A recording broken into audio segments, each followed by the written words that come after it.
Kızılcık Şerbeti'nde sezon finali tadında bir bölüm izledik ve dizimiz bir haftalık yılbaşı arasına gitti. Peki yeni bölümde bizi neler bekliyor? Dizimiz ne zaman yayınlanacak? Dizimizden ayrılan karakterler kimler? Dizimize yeni karakterler dahil olacak mı? Hepsi ve daha fazlası videomuzda. Videomuza geçmeden önce Görkem daha fazla Doğa ile Fatih ile uğraşmasın diyenler videomuzu beğensin, sayımızı görelim. Ayrıca dizimizde en sevdiğiniz karakteri yorumlar kısmına yazmayı unutmayın. Dizimizin son sahnesinin ardından dizimize veda edecek karakterleri merak etmeye başladık ve ortaya çeşitli iddialar atıldı. Hepsine bu videoda değinmek istiyorum. İlk olarak veda edecek iki karakterden başlayalım. Bu yangının ardından Görkem ve onun babası Resul dizimize veda edecek. Görkem bu yaptığıyla kendi ailesine zarar verdi ve belki de bu hayatta kendisini tek seven kişi olan babasının ölümüne sebep oldu. Görkem aynı zamanda bu yangında kendisi de hayatını kaybedecek. Bu konuyu nasıl bağlarlar tahmin etmek zor ancak Görkem karakterini bundan sonra dizimizde görmeyeceğiz. Gelelim hayatını kaybeden iki diğer isme. Ben bu isimlerin dizimizin kadrosundan olacağını düşünmüyorum. Çünkü şu an dizimizde yer alan tüm isimler dizimiz için ayrı öneme sahip. Sönmez Hanım ve Nilay herkes tarafından merak edilen isimler. İlk olarak Sönmez Hanım'dan başlayalım. Sönmez Hanım dizimizin neşe kaynağı ve belki de bu kadar olumsuzluk içinde olumlu kalabilen tek karakter. Ben bundan dolayı Sönmez Hanım'ın dizimize veda edeceğini düşünmüyorum. Çünkü Sönmez Hanım her bölüm mutlaka gördüğümüz bir karakter ve dizimiz açısından önemi büyük. Bundan dolayı Sönmez Hanım ağır yaralansa da mutlaka yaşayacaktır. Gelelim bir diğer ağır yaralanan isim olan Nilay'a. Normal şartlarda Nilay'ın oradan kurtulması imkansız. Ancak Nilay bir şekilde yaşayacaktır. Fakat ben Nilay'ın ağır bir şekilde hastaneye kaldırılacağını ve Nilay'ın hastaneye kaldırılmasının ardından Sevtap'ın Nilay için çok endişeleneceğini ve böylece gerçeklerin ortaya çıkacağını düşünüyorum. Sevtap'la Nilay'ın anne kızı olduğu dizimizin yeni bölümünde herkes tarafından öğrenilecek. Ve ardından Nilay'ın uyanmasıyla beraber Sevtap'la Nilay'ın arasında daha fazla sahne göreceğiz. Bu süreçte bu ikilinin arasında hem eğlenceli hem de duygusal sahneler izleyeceğiz. Ben Sevtap'la Nilay'ın anne kız sahnelerini merakla bekliyorum. Bu yangında hayatını kaybeden diğer isimlerin restoran çalışanları olduğunu düşünüyorum. Ancak yaşanan bu kötü olay dizimizi büyük açıda etkileyecek ve bundan sonra bambaşka bir Kızılcık Şerbeti izleyeceğiz. Bu süreçte iki aile yaralarını birlikte saracaklar ve bir süre iki ailenin arasında büyük dayanışma göreceğiz. Bu dayanışma sürecinde Doğa ile Fatih'in daha fazla beklemeyeceğini ve aşklarını doya doya yaşayacaklarını düşünüyorum. Bu ikilinin çok geçmeden evleneceğini ve Doğa ile Fatih'in mutlu anlarını göreceğimizi düşünüyorum.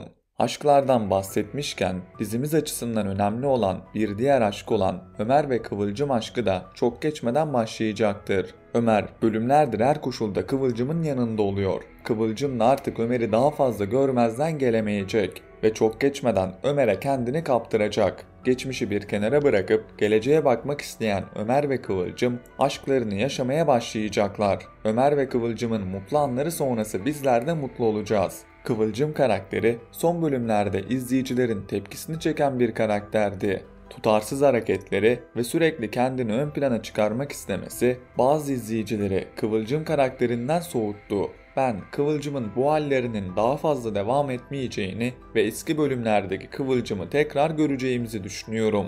Peki Nursema ve Firaz aşkı başlayacak mı? Gelelim bu konuya. Nursema ile Firaz son bölümlerde birbirlerine daha da yakınlaşmaya başladı ve Firaz Nursema'ya gönlünü çoktan kaptırdı.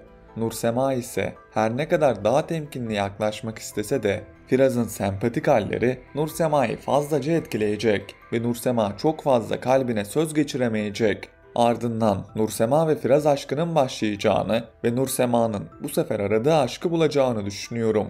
Gelelim Asude karakterine. Asude karakteri dizimize ilk katıldığında izleyicilerin sevmediği bir karakterdi. Onun kötü biri olacağını düşünüyorduk. Ancak Asude hepimizi yanılttı ve özellikle son bölümlerde izleyicilerin büyük bir kısmının beğenisini kazandı. Asude'nin Görkem'e laf sokması, çalışanlarına iyi davranması ve oğlu bile olsa Firaz'ın yanlışını kabul etmemesi Asude'yi gözümüzde bambaşka bir yere taşıdı.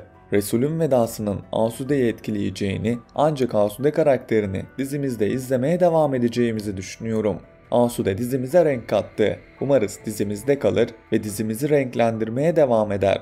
Gelelim Pembe, Abdullah ve Mary'e. Biliyorsunuz ki bu sezonun başında Abdullah'la Mary'nin birbirlerine yakınlaştığı anları görmüştük ve Pembe bu durumdan çok huzursuz olmuştu. Pembe'nin Mary ile ilgili huzursuzluğu hala devam ediyor ve muhtemelen uzun bir süre daha devam edecek. Peki Abdullah'la Mary arasında bir aşk görecek miyiz? Gelelim bu sorunun cevabına. Ben her ne kadar bu sezonun ilk sahnelerinin ardından Abdullah'la Mary aşkını göreceğimizi düşünsem de özellikle son bölümlerde Mary karakterinin kendini toparlamasıyla ve dizimiz açısından önemli bir yere sahip olmasıyla beraber böyle bir aşkın olacağını düşünmüyorum. Ne Mary'nin Abdullah ne de Abdullah'ın Mary'e arkadaşlıktan başka bir düşüncesi olmadığını düşünüyorum. Bu konu hakkında sizlerin fikirlerini yorumlar kısmında bekliyorum. Ancak ben Abdullah'la Mary'nin arasında bir aşk göreceğimizi düşünmüyorum. Aksine Abdullah Pembe'ye daha da yakınlaşacaktır. Pembe'nin bu süreçteki hal ve hareketleri Abdullah'la Pembe'nin arasındaki ilişkiyi etkileyen unsur olacaktır. Peki dizimizle ilgili sizlerin düşünceleri neler? Sizce yeni bölümde neler yaşanır? Yorumlar kısmında düşüncelerinizi bizlerle paylaşın. Ayrıca dizimize destek olmak için kanalımıza abone olup bildirimleri açın. Yeni gelişmelerde görüşmek üzere. Hoşça kalın. Güzellikler. En sevdiğiniz kızılcık şerbeti yapıyor. 3 saniye. Rabbime hamdü senalar olsun. Ama dur bir dakika. Kesin bunu başkalarına da sorduysan kesin Başka, söylememişler. çabuk, başka. Dışarıdan gördüm yeşil türbe içine girdim estağfurullah Çabuk be. be!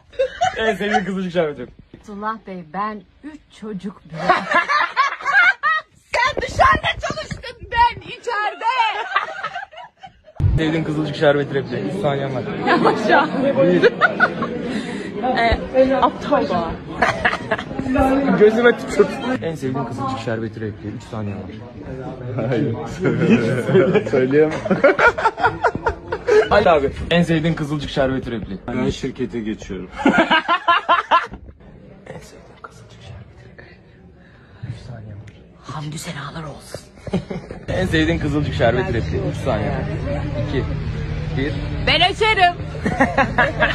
Evet abi. En sevdiğin kızılcık şerbeti repliği. 3 saniyen var. Ben bağırılıp çağrılacak kızım.